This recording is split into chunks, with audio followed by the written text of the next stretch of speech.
O demônio, ele vem sendo uma parte muito importante, principalmente dentro da temática neopentecostal. Tá? É interessante que quando você vai assistir algum culto, algum rito dessas igrejas, o demônio é mais citado, às vezes, do que Deus, por exemplo. Né? E muito tentando entender por que as pessoas evocavam tanto o demônio, fui tentar entender essa questão. Hoje o tema não é o demônio, tá? Só estou aqui falando do demônio, porque o demônio também é um fomentador de medo, mas mais do que um fomentador de medo, por incrível que pareça, o demônio também é um caminho para encontrar algumas respostas. O demônio e a crença no demônio é uma forma de você compreender o mundo. E principalmente compreender os medos, compreender as dores, compreender, por exemplo, o não entender do mundo, o não entender da violência, da miséria, da fome. Né? Tanto é que algumas respostas que eu encontrei em relação às representações sociais do demônio, primeira resposta, que o demônio é um redutor de complexidades. Ou seja, é mais fácil compreender o demônio do que compreender as estruturas em que as pessoas são inseridas, por exemplo, fome, miséria, desemprego, violência, assassinato, drogas, prostituição. Então, quer dizer, não é? O demônio ele funciona como um redutor de complexidades. E outra questão também que eu respondi em relação ao demônio, ou pelo menos tentei responder, é que o demônio é um redutor de culpa também. Então, quer dizer, quando você atribui e responsabiliza o demônio pelos seus caminhos supostamente errados, você alivia bastante aí a questão das tensões e da sua responsabilidade frente a essa questão. Agora, a pergunta é, já que a temática é a questão do medo, é a representação da morte, e o que a gente vai discutir aqui hoje.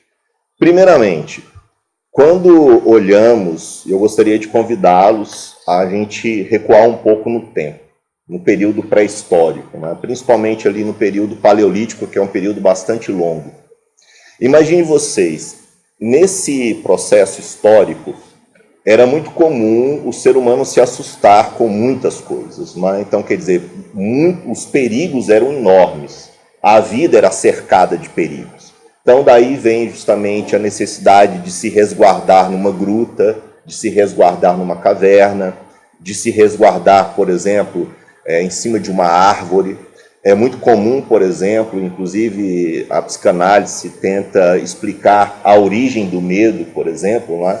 Quer dizer, onde está o medo? O medo ele está num lugar obscuro, está de trás da porta do guarda-roupa, está no banheiro, que a luz está apagada, ou mesmo debaixo da cama, né? Quer dizer, o perigo sempre vem de um lugar que eu não consigo enxergar. Daí, a gente precisa compreender, por exemplo, o medo também como um fator biológico. Porque imagine o seguinte, somos um animal diurno. Quer dizer, a nossa natureza é a natureza do dia, é a natureza do sol, é a natureza da claridade. Ou seja, a noite é sempre perigosa. Primeiro, não somos animais noturnos, correto? Então, quer dizer, quando escurece, temos, como as galinhas, temos que nos refugiar, temos que buscar segurança. E o perigo sempre sai à noite, correto? Então, se a gente observar bem, os possíveis predadores da nossa espécie são predadores que se comportam à noite, que se comportam no escuro. Então, quer dizer, e sempre esse perigo vem de um lugar que eu não consigo ver, que eu não tenho controle. Daí vem a ideia, por exemplo, de tudo aquilo que eu não conheço, eu demonizo, correto? Tudo aquilo que eu não compreendo é fácil demonizar. Tanto é, por exemplo, que o Brasil foi chamado de Quinto dos Infernos. Não é? Quer dizer, é um lugar que tem doenças que eu não conheço, é um lugar que tem lugares que eu desconheço. Então, é muito comum. Se nós olharmos, por exemplo, o próprio Oceano Atlântico, a princípio era chamado de Mar Tenebroso, povoado de criaturas gigantescas, etc. Não é? Então, quer dizer, o medo está guardado em lugares desconhecidos. Então, nós precisamos pegar o medo como um fator biológico, o medo como um fator comportamental E o medo também como uma força instintiva de sobrevivência. Quer dizer, é preciso ter medo para sobreviver. Agora, nós não estamos falando necessariamente desse medo biológico, desse medo que qualquer outro animal tenha, mas de um medo simbólico, de um medo que é construído por um ser humano que não é necessariamente esse ser humano primitivo, mas é um ser humano que vai conseguir justamente dar um salto qualitativo, e principalmente quando há um desenvolvimento bio-neuro-histórico, ou seja, há um desenvolvimento cerebral, há um desenvolvimento cognitivo que vai permitir que este ser humano ele consiga elaborar de forma um pouco mais sofisticada este medo transcendental. Não é mais um medo imanente, não é mais um medo que é provocado por um animal nocivo, por exemplo, como um tigre dentes de sabre, mas é um medo que está atrás desse medo. É um medo invisível, por exemplo. É um medo como a gente pode ver aqui em alguns personagens como este, correto? É um medo simbólico, e que é um medo mais sofisticado, correto? Então, da mesma forma que este homem primitivo, ele começa a pintar, produzir pinturas rupestres, por exemplo, e da mesma forma que ele vai esculpir as Vênus, representando provavelmente a fertilidade, e da mesma forma que este homem, ele vai inaugurar algo chamado religião, religiosidade e espiritualidade, ele também vai promover um salto qualitativo dentro de um mundo fora do mundo. Ou seja, ele sai de uma realidade imanente, mesmo permanecendo nela ainda, e ele transfere este medo físico ao medo transcendental. Correto? Aí quer dizer, da mesma forma que aqui na Terra existem os provocadores do medo, além dessa Terra, numa transcendência dessa Terra, há também uma criação de medos simbólicos. Então a pergunta que se faz, é o céu que espelha a Terra ou a Terra que espelha o céu? Ou seja, este indivíduo, ele pega este medo, que é um medo natural a qualquer outro animal, e ele joga esse medo para cima, ele joga esse medo para fora dele. Ou seja, ele abstrai esse medo. Aí nós temos, por exemplo, figuras interessantes, como os demônios, como os espíritos malignos, como, por exemplo, as bruxas, como um mundo invisível. Mas esse mundo invisível, não se esqueçam, ele é muito concreto. Ele é muito concreto. Então, é interessante pensar, por exemplo, na questão do medo.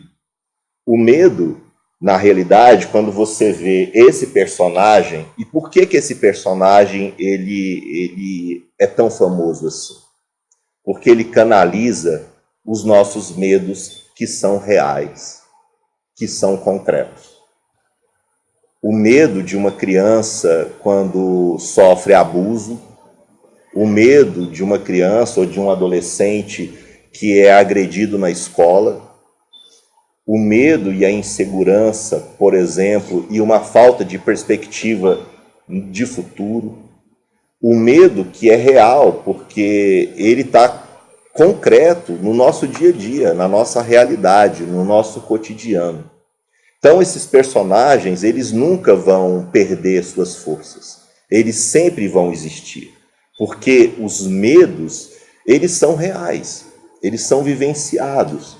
Quando você sai de casa, você faz seguro, você tem medo de ser assaltado, você tem medo que uma bala perdida te encontre.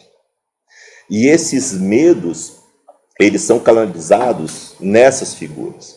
E essas figuras são extremamente representativas. E é interessante que isso tudo se transforma no medo do palhaço, no medo de uma figura horrenda, por exemplo. Daí outra parte interessante, não é?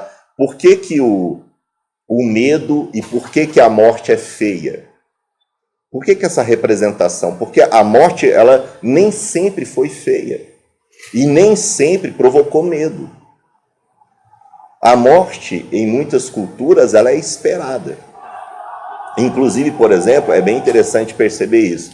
E uma outra questão que eu defendo, esse desejo de morte, é porque um lugar que nos dava proteção, abrigo, aconchego e carinho era o útero materno. Em algumas culturas, por exemplo, é muito comum ver o morto sepultado na posição fetal. E não é incomum, por exemplo, uma pessoa, quando está num quadro depressivo, ela se trancar no quarto, apagar as luzes, ficar debaixo de cobertas, deitada, encolhidinha, na posição fetal. Porque o útero de mamãe era um lugar em que o Jason não entrava. Não havia palhaços provocadores de medo. Não haviam pesadelos terríveis que nos dragavam em nossos lençóis. Era um lugar protegido. E queremos ir para onde? De volta para o útero. De volta para esse lugar aconchegante. De volta para esse lugar aprazível. Correto? É interessante perceber, por exemplo, que nós, principalmente se a gente for pensar no Zygmunt Bauman, por exemplo, há uma liquefação, uma dissolução, por exemplo, inclusive dos medos. Primeiro, nessa sociedade chamada pós-moderna, esse medo, principalmente o medo da morte, ele se dissolve, ele se vulgariza, por exemplo, e ele se torna extremamente banal, porque eu ligo a TV num programa sensacionalista, estão falando sobre mortes, estão falando sobre tragédias, eu abro uma Coca-Cola e tomo minha Coca com uma batata frita, assistindo a desgraça e a dor do outro. Porque aquilo não me perturba mais.